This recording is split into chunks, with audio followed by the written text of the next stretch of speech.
Eran tantos golpes, el maltrato, la falta de sueño, todo a la vez que no tenía tiempo para pensar en lo que tenía que hacer. Esta es quizá una de las frases más contundentes de Crímenes de Familia, una película muy ambiciosa del director argentino Sebastián Schindel, que a través de una narrativa de profunda tensión y suspenso, se desarrolla en una suerte de drama judicial y familiar, mostrando dos supuestos crímenes y sus consecuencias en los tribunales, en la familia y en la parentela. Busca una fuerte crítica social a través de la reflexión de distintos tópicos muy actuales: la violencia intrafamiliar, la violencia por razones de género, la corrupción judicial, la guardia y custodia de los menores, entre muchos otros, que de manera dosificada y sutil construye fuertes personajes dotándolos de una humanidad absoluta. Acompáñanos a conocer qué relación tiene con nuestro quehacer cotidiano y, más aún, cómo se relaciona con el contexto político y social que vivimos. Quédate a descubrirlo. Esto es Cultura al Derecho.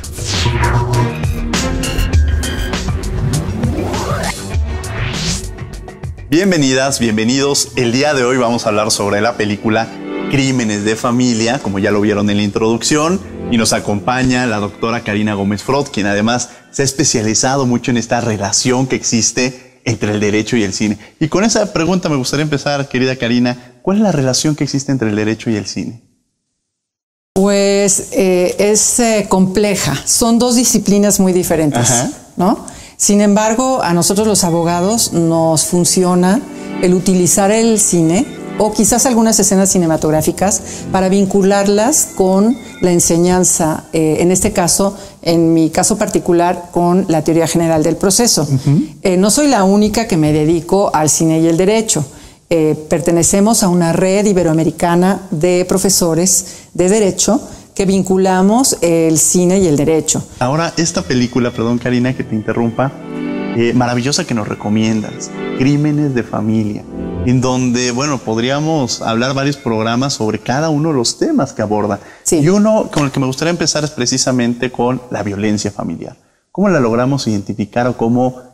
para quienes nos están viendo, que desde luego los invitamos a que vean la película, no les vamos a dar ninguna información más allá, sino que se queden picados para que vayan a ver, para que la vayan a ver, pero un poco entender estos elementos que seguramente ellos van a ir identificando a lo largo de la misma. Me gustaría empezar con este tema, violencia familiar. Pues sí, esta película Crímenes de Familia es una película filmada en este año.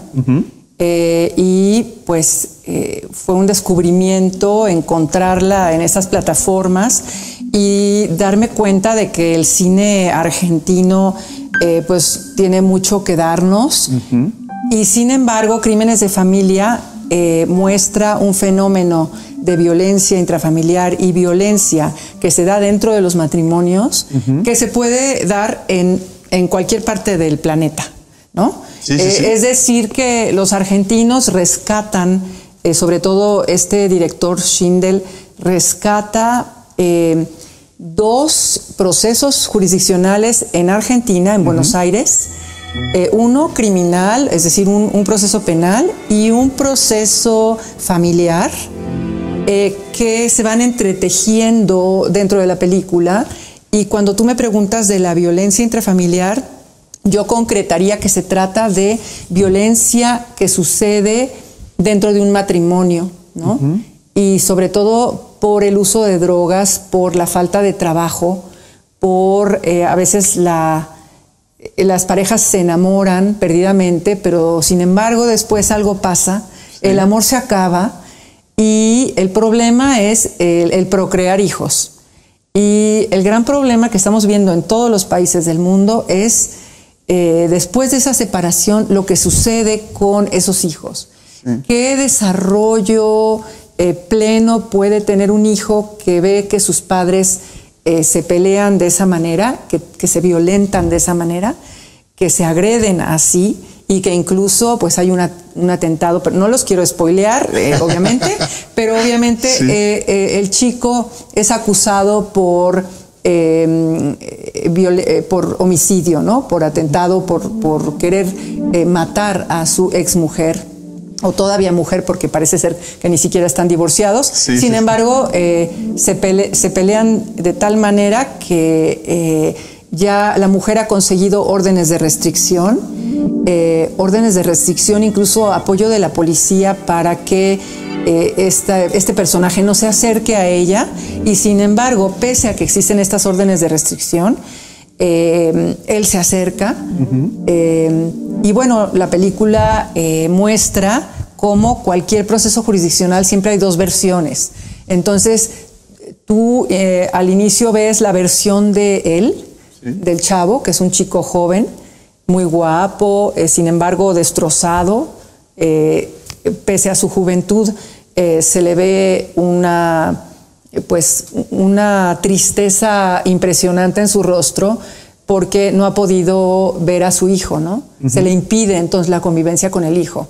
Y pues tú le crees todo, porque siempre cuando nosotros solamente en un proceso jurisdiccional solamente oímos una versión de los hechos, le creemos a veces sin más a esa versión, y sin embargo después está la contraparte y de repente oímos la versión de la mujer, y cómo es contrastante y cómo es totalmente opuesta a lo que dice él, ¿no?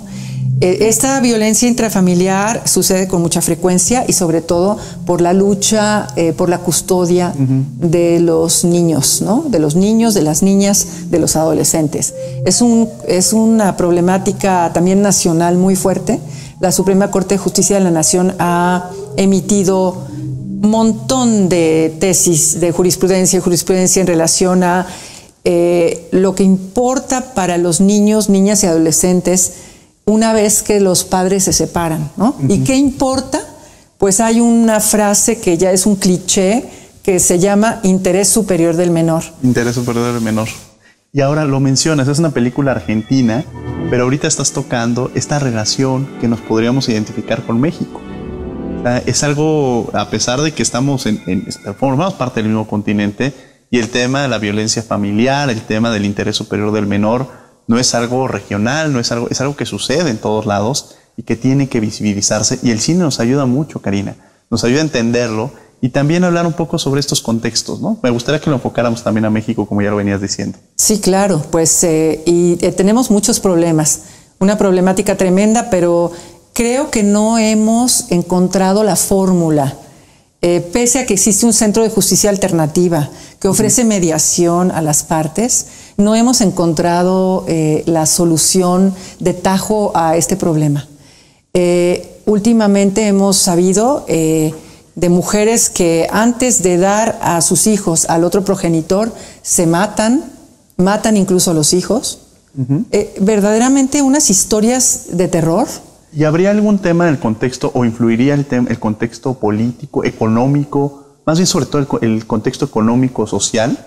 ¿O puede suceder en cualquiera? Porque a veces hay un estigma, ¿no?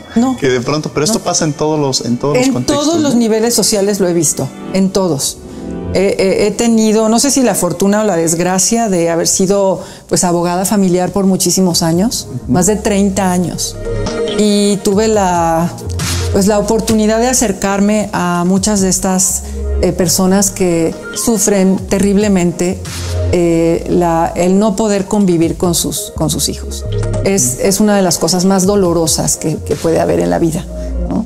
Sí, es una de las cosas dolorosas, y vamos a seguir platicando de esta película de Crímenes de Familia. No se vayan, vamos a una pausa y regresamos a Cultura del Derecho.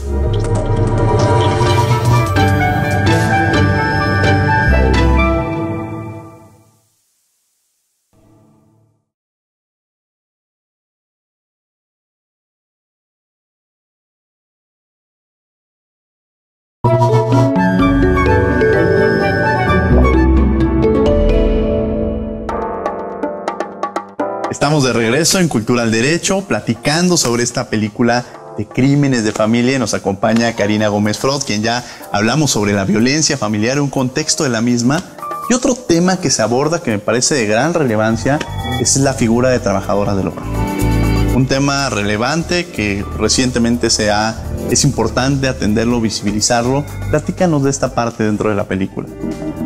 En la película hay una chica que viene del norte de Argentina y representa al trabajo doméstico. Bueno, es una trabajadora doméstica que incluso ya tiene un hijo, y los patrones, porque pues así tendríamos que llamarlos, los patrones de esta chica aceptan que incluso viva junto con su hijo, ¿no? Con uno de sus hijos, que es un niño chiquito que se llama Santiago, y que ha sido incluso adoptado no adoptado legalmente, pero sí, de hecho, por esta pareja de argentinos ricos, porque viven en una zona muy privilegiada en la Recoleta, en Buenos Aires, Argentina.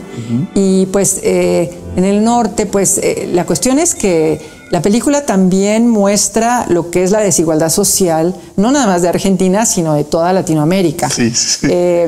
Esa diferencia social tan tremenda que existe entre esos empleados domésticos que pueden ser jardineros, mozos y sirvientas, que sirven a los patrones casi como en un estado de esclavitud, como si no se hubiese abolido la esclavitud. Últimamente hubo algunas propuestas, y bueno, aceptadas ya y aprobadas, en el sentido de obligar a los patrones para que inscriban a sus trabajadores en el Seguro Social. Y pese a eso, yo quisiera preguntar cuántos de nosotros, las personas que nos ayudan en casa, han hecho ese esfuerzo de registrar a sus trabajadoras domésticas en el Seguro Social para que obtengan beneficios del Seguro Social, para que obtengan medicinas, para que obtengan una atención médica, para que obtengan una pensión de retiro, ¿no? Entonces, esto debería ya de estar implícito en el momento en que llega una chica con nosotros a pedir un empleo y un empleo doméstico. Nosotros tendríamos que tener ya esa obligación de inscribirlos en el Seguro Social. Y sin embargo, yo no llevo esas estadísticas, y ahora pues con la pandemia ha pasado lo contrario. Creo que cada vez hay menos registrados en el Seguro Social, pero es totalmente injusto y en contra de la dignidad de estas personas el hacerlas a veces trabajar muchísimo más de 8 horas al día, el tenerlas concentradas en unas posilgas, perdón la expresión, que se llaman sus cuartos a veces de servicio, y para nosotros mismos como mexicanos y como respetuosos de los derechos humanos, eso no lo deberíamos de permitir. Nadie debería de permitir que se trate indignamente a otra persona. Lo hemos visto en algunas películas como la de Roma, que en Roma vimos a Yalitza Aparicio, que fue la sensación, y que nos dimos cuenta de que se visibilizó el hecho de que hay chicas de servicio que hablan lenguas indígenas, que a veces no saben ni siquiera hablar español, y que están tratadas como esclavas, ¿no? Que están al servicio de la familia todo el santo día. Y no lo deberíamos de permitir, digamos. Son esclavizadas. Esta figura dentro de la película, cómo llega, incluso cuenta su historia de cómo llega a trabajar a la casa de los familiares, y es una esclavitud, es una venta, podríamos decir, incluso del padre, del trato que tenía. Es un tema de la figura de trata de personas, la vemos muy clara. La trata de personas vendría siendo la esclavitud de la actualidad, ¿no? O sea, no se rompe, y en esta posibilidad que tienen que ver a los hijos con venderlos a cierta edad y decir, bueno, vete a trabajar a la ciudad sin saber en qué condiciones se van a ir, ¿no? Y creo que eso también lo marcamos, se ve en Argentina, pero también lo vemos en México, y con la película de Roma quizá coincidieron varios factores que seguramente nos podríamos hablar en otro programa de lo mismo, pero donde el Poder Judicial, el Poder Legislativo y el cine se entremezclaron para poder construir este marco normativo del que ya nos estás platicando, y creo que es un reflejo muy claro de hacia dónde vamos. Y la figura de los organismos internacionales, que en esta película hubo una participación importante y estuvo muy marcada que la retomaron para visibilizar estos contextos. Platícanos de esto, Karina. Pues fue ONU Mujeres que también apoyó a hacer esta película. Y bueno, esta chica parece ser la que hace el papel. También, de hecho, era también una trabajadora doméstica y se le llamó para hacer este papel. Lo que yo te puedo decir y lo que se me hace interesantísimo también es rescatar cómo ella comete un delito. Que también precisamente es la inculpada en este proceso penal, y comete este delito y durante el proceso penal hay una figura trascendental que es la psicóloga. Cómo la psicóloga y la conclusión que emite esta psicóloga es verdaderamente brutal. Porque al fin y al cabo la cataloga a esta persona del servicio doméstico como una persona incapaz de incluso poder autogobernarse a sí misma, incapaz de ser consciente de lo que hace. Entonces hay veces que se les trata a estos personajes como pues incapaces, sin que se les haya declarado como tales, ¿no? Y por otro lado, el trato que los patrones le dan como si fueran muy buenos, como si fueran, etcétera, pero al fin y al cabo sí hay una relación de subordinación siempre, sí hay una relación de dominación, y pues creo que no está bien. No vamos a superar nunca estos defectos dentro de nuestra sociedad hasta que no entendamos que no podemos otorgar ese trato a las personas que nos sirven y que prestan su servicio. Y que esas personas que nos sirven y prestan el servicio tienen todos los derechos igual que nosotros. Y hay que respetarlo. Y entonces, pues esos patrones que les duele el codo y dicen, ¿por qué yo la voy a tener que estar registrando en el Seguro Social? Me va a salir en un dineral estar pagando las cuotas patronales, pues ni de relajo.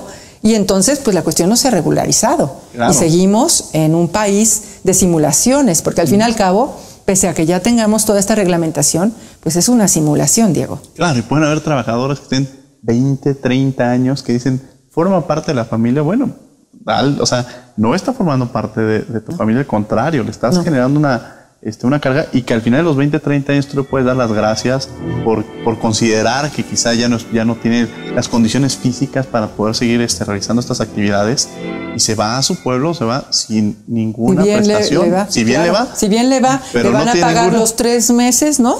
Sí. Con sus 20 días por año y vámonos, ¿no? Claro, y eso sí les va bien, ¿no? Sí, seguramente habrá otro que le dirá, ¿sabes qué? Pues muchas gracias, y hasta aquí llegó la relación. Y en generalmente las trabajadoras del hogar o en este tipo de actividades son mujeres. Y aquí creo que también se atiende el tema de las mujeres o porque al final las protagonistas, cada una de ellas en su contexto son mujeres. Un poco de esta figura me gustaría que nos platicaras de cómo también desde diversas perspectivas, de diversas ópticas, vemos el contexto de cada una de ellas, ¿no? Bueno, la mujer más importante aquí es una actriz pues muy conocida en Argentina y en el mundo, y también por Pedro Almodóvar, ¿no? Fue su actriz favorita en algún tiempo. Es una bellísima actriz, Cecilia Roth. Cecilia Roth hace el papel de mamá. Ella sí se solidariza es solidaria tanto con esta empleada doméstica que tiene, y también al final va a ser solidaria con todas las mujeres alrededor de ella, pues se va a dar cuenta de que tiene que expresar esa sonoridad que existe entre las mujeres, de apoyarnos entre nosotras mismas, porque si no nos lleva el tren, ¿no? Y entonces, pues, a veces es difícil encontrar esta solidaridad entre nosotras. A veces no es fácil encontrarla. Pero cuando la logramos, pues es una maravilla, como en esta película. Vamos a una pausa, vamos a ver La Voz del Alebrije y regresamos a Cultura del Derecho. No se vayan.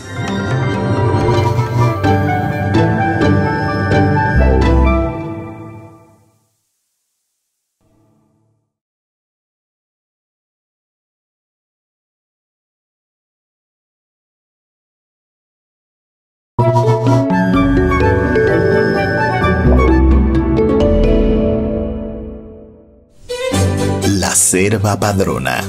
De niño, en mi casa nunca tuvimos a alguien que le ayudara a mi madre en las labores domésticas. Sin embargo, recurrentemente visitaba amigos que convivían de manera natural con los hijos de la empleada, quien, además de hacer el aseo, la comida y de cuidarnos, no oficialmente era la encargada de dirimir los asuntos conflictivos entre los hermanos, las compras de emergencia para los invitados, las consultas de moda con la madre y hasta las recomendaciones para el menú del domingo.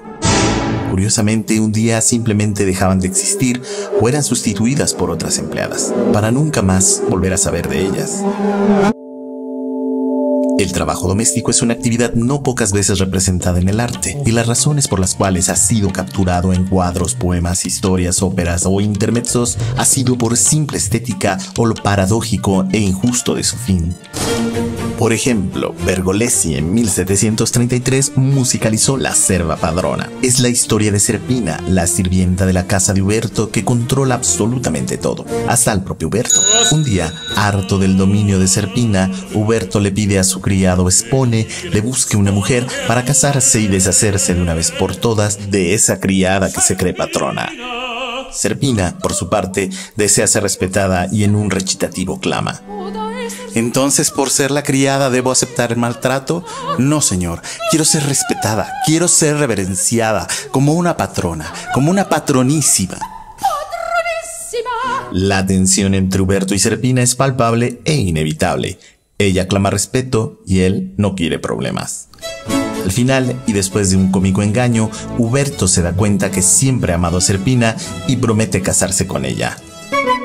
¿No les parece interesante que una historia del siglo XVIII sobre las empleadas domésticas siga teniendo tanta pertinencia en el siglo XXI? Esa relación que va más allá de lo contractual, de ayuda denostada y llena de obligaciones, y en el caso de nuestro país, una actividad pobremente remunerada debería generar derechos. Yo creo que sí. Pero bueno, cuéntame, ¿qué tantas actividades delegas en tu casa?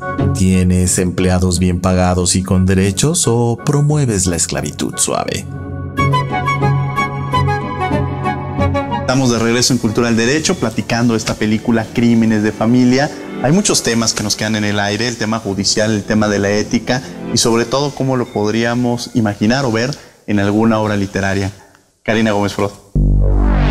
Bueno, pues ya podría decir rápidamente que la película de Crímenes de Familia es importante para revisar la ética de los abogados y también cómo se comportan algunos jueces y magistrados. Esto tampoco es exclusivo de Argentina, lo vemos en todas partes del mundo, hasta de los países muy desarrollados.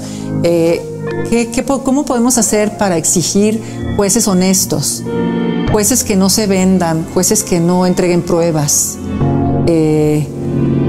Sobre todo abogados que no exijan a sus clientes 400,000 pesos para ganar un asunto como si fuera una cuestión de vendimia, ¿no? Cuando la justicia entonces no es lo importante, sino a ver cuánto dinero y cómo aceitan, esa es la palabra que utilizan, a los jueces y a los magistrados para que se libere a un hijo que está en la cárcel. Entonces, pues eso es preocupante. Eso es preocupante. Y volvemos a algo importante de la película. La película nos deja entonces un mensaje de que hay veces que hay que hacerse justicia por propia mano, cosa que la tenemos totalmente prohibida en la Constitución. Claro. Que deberíamos de tener confianza en nuestros jueces y no en estarnos haciendo justicia por propia mano y sacar las pruebas por otro lado y hacer justicia, porque al fin y al cabo se hacen justicia, pero luego no como quisiéramos los abogados civilizados que creemos en un sistema de justicia legal y en un poder judicial honesto. En eso deberíamos creer y también me gustaría que nos platicara sobre tu libro, Derecho Procesal Familiar, que además nos permite también entender todo este contexto dentro del cine. Tuve la oportunidad de litigar muchísimos años, de postular como abogada de las partes litigantes. Fui tanto abogada de mujeres como de hombres también. Es decir, que yo no puedo decir que sea solamente abogada de mujeres, también de muchos hombres, que los vi sufrir muchísimo, sobre todo por cuestiones de custodia. Entonces, pues, esta es mi tesis de maestría. y pues estoy muy contenta de que tengamos una nueva edición de Derecho Procesal Familiar. Es un libro de texto para aquellos interesados en el derecho procesal familiar. Sin lugar a dudas, y este libro, y entender esta figura de que la violencia y todos estos aspectos no tienen género. Como lo decías, hay situaciones en las cuales los padres viven o las madres viven esta situación y que tenemos que entender, revisibilizarlo como sociedad. Les agradecemos que hayan estado con nosotros. Karina, muchas gracias por acompañarnos. Encantada, Diego, como siempre. Me encantó que hayas estado aquí con nosotros. Gracias, muchas gracias. Les agradecemos que hayan estado con nosotros y los invitamos a otra emisión más de Cultura del Derecho.